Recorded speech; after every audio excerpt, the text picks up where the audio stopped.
Conversion of section company to any other company prerequisites for conversion. सबसे पहले clear this plan होना चाहिए, NOC लेना पड़ेगा गवर्नमेंट से अगर उन्होंने कोई स्पेशल बेनिफिट और एग्जम्पशन रिसीव किए थे। मेक श्योर करना कि कोई भी प्रॉफिट या प्रॉपर्टी डिस्ट्रीब्यूट नहीं होना चाहिए एज अ डिविडेंड और बोनस। जो भी financial records and annual return से वो अप टू डेट होने चाहिए। Steps to convert section company to another company. तो सबसे पहले बोर्ड मीटिंग का नोटिस देना पड़ेगा 7 days before the meeting. Board meeting बुलाएंगे, उसमें बोर्ड रिजोल्यूशन पास करेंगे कन्वर्ट सेक्शन कंपनी। फिर जनरल मीटिंग का डेट टाइम लिस्ट डिसाइड करेंगे, नोटिस अप्रूव करेंगे, एजेंडा अप्रूव करेंगे for calling general meeting. Authorise करेंगे किसी डायरेक्टर को या सीएस को to file necessary forms. General meeting का नोटिस भेजेंगे 14 डेज बिफोर द मीटिंग। फिर जनरल मीटिंग होल्ड करेंगे, उसमें एसआर पास करेंगे, एसआर पास करेंगे 30 दिन के अंदर एमजीटी 14 फाइल करेंगे आरओसी को। फिर कन्वर्जन के लिए ई फॉर्म आईएनसी 18 देंगे, एक न्यूज़पेपर में एडवर्टीजमेंट देंगे in form INC 19। RD application को रिव्यू करेगा, अगर सब कुछ ठीक रहा तो वो अपना ऑर्डर अप्रूव कर देगा। और फिर हम आरओसी को फाइल करेंगे जो भी रिक्विजिट डॉक्यूमेंट्स हैं, और आरओसी फिर new certificate of incorporation provide कर देगा। फिर कंपनी अप्लाई करेगी for name and status change using form INC 20। Effects of converting section company to private company. उन्हें जो भी स्पेशल प्रिविलेज मिलते थे वो अब नहीं मिलेंगे। जब वो सेक्शन कंपनी थी तो उन्होंने अगर गवर्नमेंट से डिस्काउंटेड रेट पे कोई प्रॉपर्टी परचेस की थी तो अब उन्हें जो भी मार्केट प्राइस था उस टाइम का उसका डिफरेंस अमाउंट पे करना पड़ेगा। जो भी लेफ्ट ओवर फंड रहेगा उसको डेट पे करने के लिए यूज कर सकते हैं, और जो भी बचा हुआ पैसा रहेगा वो इन्वेस्टर एजुकेशन फंड में डालना पड़ेगा within 30 days of the conversion. Conversion of a company to an LLP. सबसे पहले 7 days before meeting board meeting का नोटिस देंगे। फिर बोर्ड मीटिंग होल्ड करेंगे, बोर्ड मीटिंग में अप्रूव करेंगे notice of calling general meeting. General meeting language में SR pass करेंगे, रन एलएलपी से नेम रिजर्व करेंगे। फिर आईपी फॉर्म फाइल करेंगे, उसमें proof of address and consent form file करेंगे। फिर कन्वर्जन की एप्लीकेशन देंगे फॉर्म 18 जिसके साथ asset statement creditors consent NOC जाएगा फ्रॉम इनकम टैक्स अथॉरिटीज। फिर इनकॉर्पोरेशन के 30 डेज के अंदर एलपी एग्रीमेंट फाइल करेंगे फॉर्म 3, और ROC new certificate of incorporation दे देगा in form 19। Effects of converting a company to an LLP. Company dissolve हो जाएगी, रजिस्टर्ड अपने रजिस्टर से कंपनी का नाम हटा देगा। जो भी एक्जिस्टिंग लाइबिलिटीज और कॉन्ट्रैक्ट्स है वो सेम एज इट इज रहेंगे। जो भी एसेट्स थी वो एलएलपी के नाम पे चली जाएगी विदाउट पेपर वर्क और स्टैम्प ड्यूटी। अब कोई भी मिनिमम मीटिंग की रिक्वायरमेंट्स नहीं रहेगी। Conversion of LLP to private limited company. सबसे पहले मीटिंग होल्ड करेंगे, उसमें मेजॉरिटी ऑफ पार्टीज की अप्रूवल लेंगे। फिर किसी पर्सन को ऑथराइज करेंगे to manage the conversion process. फिर नेम रिजर्वेशन के लिए वीडियो पोर्टल पे अप्लाई करेंगे, नेम सेम रहेगा, बस उसमें प्राइवेट लिमिटेड वर्ड ऐड हो जाएगा। मेक श्योर करना कि जो भी फ्यूचर डायरेक्टर्स है उनके पास बीएससी और डीन होना चाहिए, अगर डीन नहीं है तो डीन के लिए अप्लाई करेंगे on MC approval.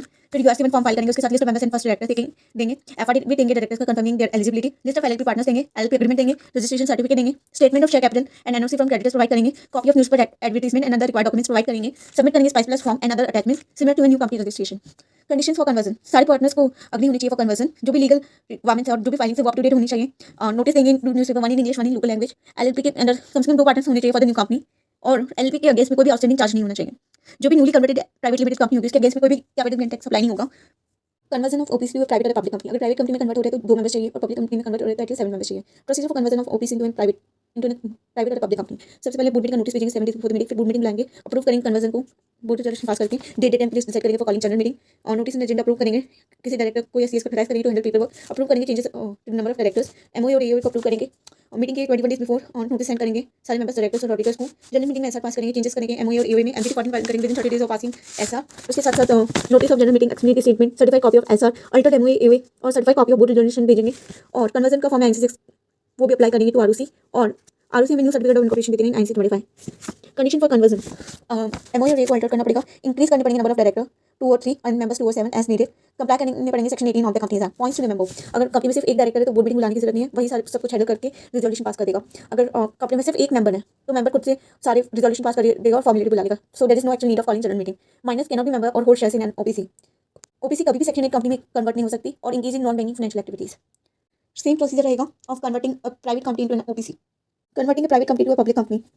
Board meeting बुलाएंगे, उसमें बोर्ड रिजोल्यूशन पास करेंगे, जनरल मीटिंग बुलाएंगे, उसमें एसआर पास करेंगे, एमजीटी 14 फाइल करेंगे, आईएनसी 27 फाइल करेंगे, ROC new certificate of incorporation देगा। अब कंप्लीट प्रोसीजर। सबसे पहले बोर्ड मीटिंग के लिए 7 दिन का नोटिस इशू करेंगे। फिर बोर्ड मीटिंग बुलाएंगे, उसमें अप्रूवल करेंगे कन्वर्जन को, डेट टाइप लिस्ट डिसाइड करेंगे जनरल मीटिंग का, अप्रूवल देंगे जनरल मीटिंग नोटिस और एजेंडा को, इंक्रीज करेंगे number of director if needed, किसी पर्सन को ऑथराइज करेंगे for filing requisite forms, approve करेंगे न्यू एमओए और एओए को। फिर 21 days before the meeting members directors और ऑडिटर्स को नोटिस सेंड करेंगे। जनरल मीटिंग बुलाएंगे, उसमें एसआर पास करेंगे, एसआर पास करने की 30 दिन के अंदर एमजीटी 14 फाइल करेंगे, और साथ में देंगे अटैचमेंट्स, जनरल मीटिंग का notice, explanatory statement, certified copy of SR, updated MOA AOA, certified copy of board resolution, INC 27 file करेंगे विद द रिक्वायर्ड फीस। और फिर अगर सब कुछ ठीक लगा आरओसी को तो फिर वो सर्टिफिकेट ऑफ इनकॉर्पोरेशन दे देगा। Points to remember. एंश्योर करना कि कंपनी में एटलीस्ट 7 मेंबर्स होने चाहिए। प्राइवेट नेम हटा देंगे कंपनी के नाम से, अपडेट करेंगे एओए को टू रिमूव पब्लिक कंपनी का रिस्ट्रिक्शंस। इंक्रीज करेंगे डायरेक्टर्स अगर कंपनी के 3 से कम डायरेक्टर है। एंश्योर करेंगे कि सारी एनुअल रिटर्न्स और फाइनेंशियल स्टेटमेंट फाइल कर दी है और कोई भी ड्यूज पेंडिंग में नहीं है।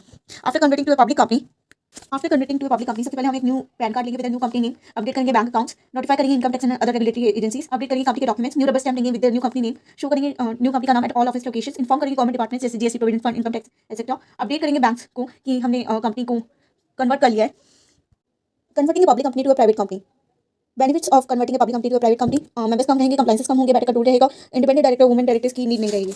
Steps to convert public company to private company, सबसे पहले बोर्ड रेजोल्यूशन पास करेंगे टू कन्वर्ट द कंपनी, फिर उसमें डेट टाइम प्लेस डिसाइड करेंगे जनरल मीटिंग का, नोटिस अप्रूव करेंगे जनरल मीटिंग का, एक सीएस को या डायरेक्टर को अलाउ करेंगे कि वो सारे रिक्विजिट फॉर्म्स को फाइल करेंगे आरओसी के साथ, सारे मेंबर्स को 21 दिन पहले मीटिंग के नोटिस भेजेंगे, डायरेक्टर्स और ऑडिटर्स को भी। एसआर पास करेंगे, एसआर पास करने के 30 दिन के अंदर 14 फाइल करेंगे, आरडी को अप्लाई करने के 21 दिन पहले लोकल और इंग्लिश न्यूज़पेपर्स में कन्वर्जन की एडवर्टीजमेंट देंगे, फिर आरडी को एप्लीकेशन देंगे आरडी1, ऐसा पास करने के 60 डेज के अंदर, और जो भी डॉक्यूमेंट्स एंड डिक्लेरेशन देनी है वो भी फाइल करेंगे। आरडी कोई अप्रूवल या ऑब्जेक्शन आएगा तो उसको रिव्यू करेगा और चाहे तो 30 दिन के अंदर और भी इन्फॉर्मेशन मांग सकता है। आरडी का जो भी ऑर्डर रहेगा वो आईसी 28 के अंदर आरओसी को बताएंगे और कन्वर्जन के लिए आईसी 27 में अप्लाई करेंगे आरओसी को। ROC new certificate of incorporation provide कर देगा। की पॉइंट्स, कंपनी के नाम से प्राइवेट नाम हटा देंगे, ऐड करेंगे, एओए को अपडेट करेंगे, उसमें रेस्ट्रिक्शंस डालेंगे, नंबर ऑफ मेंबर्स को रिड्यूस करेंगे और मेक श्योर करेंगे कि फाइलिंग और पेमेंट का कोई भी डिफॉल्ट नहीं है। Post conversion requirement for private company, update करेंगे stamps and stationery with new company name, जो भी न्यू डॉक्यूमेंट्स रहेंगे जैसे कि एमओए एओए और जो न्यू सर्टिफिकेट ऑफ इनकॉर्पोरेशन उसको प्रिंट करेंगे, डिस्प्ले करेंगे new company name all office building along with the old name, update करेंगे business letters, letter head, bill head, invoice receipt with the new name, notify करेंगे relevant persons and government authorities about the conversion, inform करेंगे सारे banks को of the name change and update करेंगे account की details, apply करेंगे for new PAN and with income tax department.